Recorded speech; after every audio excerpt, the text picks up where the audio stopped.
शुभ सकाळ सगळ्यांना. तर मी दीपाली माझ्या यूट्यूब चॅनलमध्ये तुम्हा सर्वांचं खूप मनापासून स्वागत करते. तर कसे आहात सगळे? तर सगळे मजेत असेल, आनंदी असेल, तसेच स्वस्थ असेल आणि असायलाच पाहिजे अशीच मी बाप्पांच्या चरणी प्रार्थना करते. तर हा व्लॉग ना साधारण 15 दिवसाआधीचा व्लॉग आहे, जो की शेअर करायचा राहून गेलेला होता. तर आता गॅलरी चेक करताना तो दिसला, तर म्हटलं चला आज शेअर करूया. कारण कधी-कधी असं होतं की जे करंट सगळं काही सुरू आहे ते व्लॉग शेअर करण्यात येतात आणि एखादा व्लॉग शूट केलेला राहतो, मात्र त्याला जास्त दिवस होऊन जातो, तर तो मागे तसाच गॅलरीत राहून जातो. असंच काहीसं झालेलं होतं. मात्र याच्यामध्ये छान अशी मी रेसिपी बनवलेली आहे. म्हटलं चला तुमच्यासोबत शेअर करते. आणि आज ना मी जेवणामध्ये दुपारच्या जेवणामध्ये व्हेज कोफ्ता करीची भाजी बनवते. कारण रोज तीच ती भाजी वगैरे खाऊन कंटाळा येतो. कधीतरी अशी भाजी वगैरे आपण बनवली की छान असं हॉटेलमध्ये जेवल्यासारखी सगळी फिलिंग येत असते. तर चला आता ना व्हेज कोफ्ता करीसाठी मी पत्तागोबी, गाजर छान बारीक किसून घेतलेला होता आणि पत्तागोबीमध्ये असलेलं सगळं पाणी वगैरे पण ते मी पिळून काढून घेतलेलं होतं. आणि काही उकडलेले बटाटे घेतले होते, तर तेही त्यामध्ये कुस्करून मी टाकलेले आहे. त्यानंतर त्याच्यामध्ये मी बेसन घातलेलं आहे, परत तांदळाचं पीठ, चिरलेली हिरवी मिरची घातलेली आहे त्यामध्ये थोडीशी. ते अगदी ऑप्शनल आहे, आवडत असेल तर टाका. त्यानंतर बेसिक मसाले घातलेले आहे, तर त्यामध्ये तिखट, हळद, धने पावडर व चवीनुसार मीठ घातलेलं आहे. आणि मग सगळं मिश्रण जे आहे ते हाताने छान एकत्र करून त्याचा गोळा तयार करून घ्यायचा. आणि पाण्याची जर गरज वाटत असेल तरच पाणी वापरायचं, कारण असाच त्याचा गोळा मळला जातो. कारण पत्तागोबीतही पाण्याचं प्रमाण असतं, परत गाजरमध्ये देखील पाणी असतं आणि आलूमध्ये देखील सगळे जे आपण पीठ वगैरे टाकलेलं आहे ते स्मॅश केलं की त्याचा छान असा गोळा तयार होतो. पाण्याची क्वचितच म्हणजे गरज पडते, तर मी तर पाणी घातलेलं नव्हतं त्यात. असाच त्याचा गोळा सगळा तयार झालेला होता.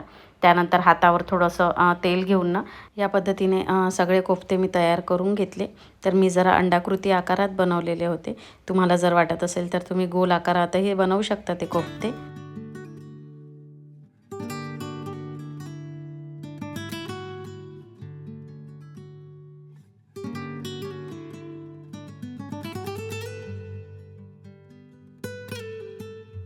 तर चला आता सगळे कोफ्ते तयार झालेले आहे आणि ते सगळे आता मी तळायला ना तेलामध्ये टाकून घेतले. तर तर मीडियम फ्लेमवर सगळे कोफ्ते छान लालसर सोनेरी रंग होईपर्यंत ना तळून घ्यायचे आहे. तर हे असे तळलेले कोफ्तेही खायला खूप छान लागतात. माझ्याकडे मुलांना असेही खायला आवडतात, म्हणून मी थोडा म्हणजे जास्तच बनवलेले होते ते. ग्रेव्हीतही छान वाटतात आणि असेही खायला खूप छान वाटतात ते. तर चला आता सगळे कोफ्ते माझे तळून झालेले होते. तर आता मला ग्रेव्ही बनवायची होती. तर ग्रेव्हीकरिता मी इथे ना कांदा घेतलेला होता, टोमॅटो, परत कोथिंबीर आणि अद्रक आणि लसूण घेतलेलं होतं. तर टोमॅटोची प्युरी वेगळी करणार आहे आणि परत कांदा, अद्रक, लसूण आणि कोथिंबीरीचं वाटण मी वेगळं तयार केलेलं आहे. तर कोफ्ते मी ज्या तेलामध्ये तळले होते ना, तर त्याच तेलामध्ये मी आता भाजी फोडणी द्यायला घेतलेली आहे. तर तेल गरम झाल्यावर ना जो मी कांदे, अद्रक, लसूण आणि कोथिंबीरीचं वाटण केलेलं होतं, तर तो मसाला आधी टाकलेला आहे आणि छान त्याला ना थोडं तेल सुटतपर्यंत थोडा वेळ तेलामध्ये तो सगळा मसाला मी होऊ दिलेला आहे. तर बघू शकता मसाल्याला छान तेल सुटलेलं आहे. तर यामध्ये आता ना टमाटरची जी प्युरी केलेली होती ती मी घातलेली आहे. तर ती व्यवस्थित मिक्स करून घेतली आणि त्यानंतर आवश्यकतेनुसार त्यामध्ये मीठ घालून घेतलं. तसंच मग हळद, तिखट आपल्याला ज्या प्रमाणात हवं आहे, जसं म्हणजे कमी जास्त त्या प्रमाणात घालायचं. त्यानंतर धने पावडर, जिरे पावडर, जे की आपले सगळे बेसिक मसाले असतात, जे की आपण सगळ्याच ग्रेव्हीच्या भाज्यांमध्ये घालतो, ते सगळे मी टाकून घेतले. आणि सगळे मसाले छान टमाटरची प्युरी आणि त्या वाटणामध्ये होईस्तोवर ना छान शिजू द्यायचे, म्हणजे छान तेल असं त्याला म्हणजे सुटलं पाहिजे. तर बघू शकता मसाले अगदी छान झालेले आहे आणि भाजीला छान असं तेलही सुटलेलं आहे. आणि कोफ्तेही छान असे कुरकुरीत झाले आहेत, कारण आपण त्यामध्ये तांदळाचं पीठ घातलेलं आहे. तर चला इकडे मसाला छान तेलामध्ये झालेला आहे. तर त्यामध्ये टाकण्याकरिता ना मी इकडे पाणी गरम करून घेतलेलं होतं छान. तर तेच पाणी म्हणजे जितकी ग्रेव्ही मला हवी आहे त्यानुसार त्यामध्ये मी पाणी सगळं टाकून घेतलेलं आहे.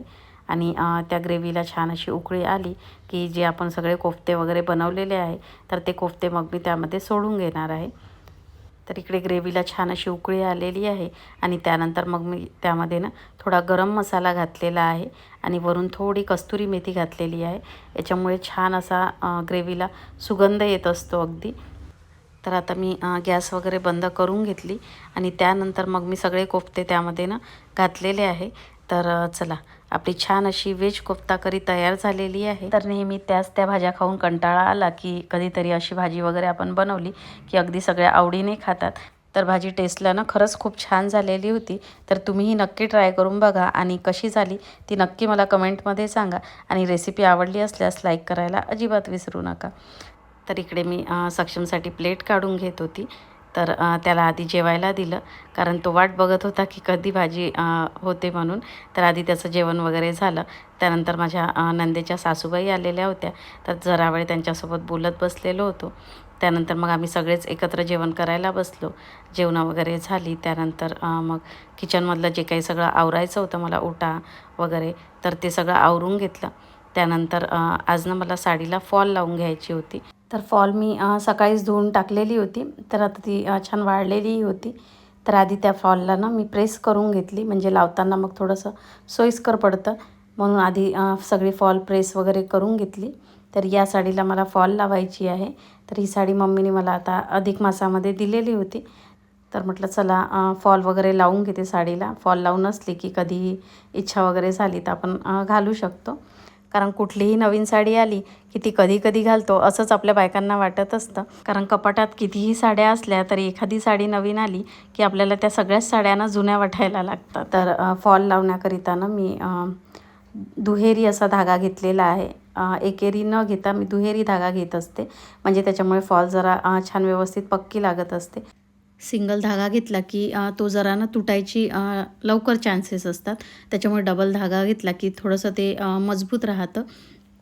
कारण आपण साडी घातल्यानंतर कधी-कधी चपलीवर वगैरे आपल्या काही डिझाईन वगैरे असली की बहुतेक वेळा ही फॉल वगैरे त्याच्यामध्ये अटकल्यासारखी होत असते. त्याच्यामुळे सिंगल धागा राहिला तर थोडं लवकर तो धागा तुटण्याची शक्यता असते. मात्र डबल धागा जर आपण घेतला तर ती फॉल बरेच दिवस चांगली राहत असते. तर मी या पद्धतीने सगळा धावदोरानं टाकून घेतलेला होता. आणि साडीचा जो सुरुवातीचा भाग असतो तर तो पिस्ता कलरचा होता, म्हणून त्यावर मी आधी पिस्ता कलरचा धागा घेतलेला होता. आणि पुढे मग जी काठ होती ती जांभळ्या रंगाची होती. तर त्याच्यानुसारच मी ती फॉल आणलेली होती. तर पुढे मग मी धागा तो चेंज केलेला होता आणि मग जांभळ्या कलरचा धागा लावलेला होता.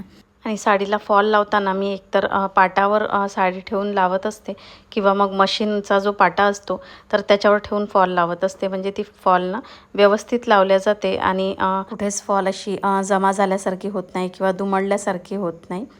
तर चला, तर मी ज्या पद्धतीने फॉल लावते आणि त्यामुळे फॉल ना बरेच दिवस म्हणजे छान टिकते, चांगली राहते फॉल.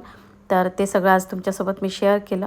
मात्र या व्यतिरिक्त तुम्हालाही काही माहिती असेल तर नक्कीच माझ्यासोबत तुम्ही शेअर करा.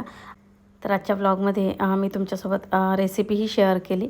त्याचबरोबर मी साडीला फॉल कुठल्या पद्धतीने लावते तेही सगळं शेअर केलं. तर आजचा व्लॉग तुम्हाला कसा वाटला नक्की कॉमेंटमध्ये सांगा. आणि आवडला असेल तर जरूर लाईक करा, कारण तुम्ही व्लॉग बघता मात्र लाईक करत नाही. तर आणि आपल्या चॅनलवरती जर कोणी नवीन असेल, आपल्या चॅनलला पहिल्यांदा बघत असेल, तर त्यांनी जर चॅनलला सबस्क्राईब केलं नसेल तर चॅनलला पटकन सबस्क्राईब करून घ्या. तर भेटूया अशाच एका छानशा व्लॉगमध्ये. तोपर्यंत बाय बाय.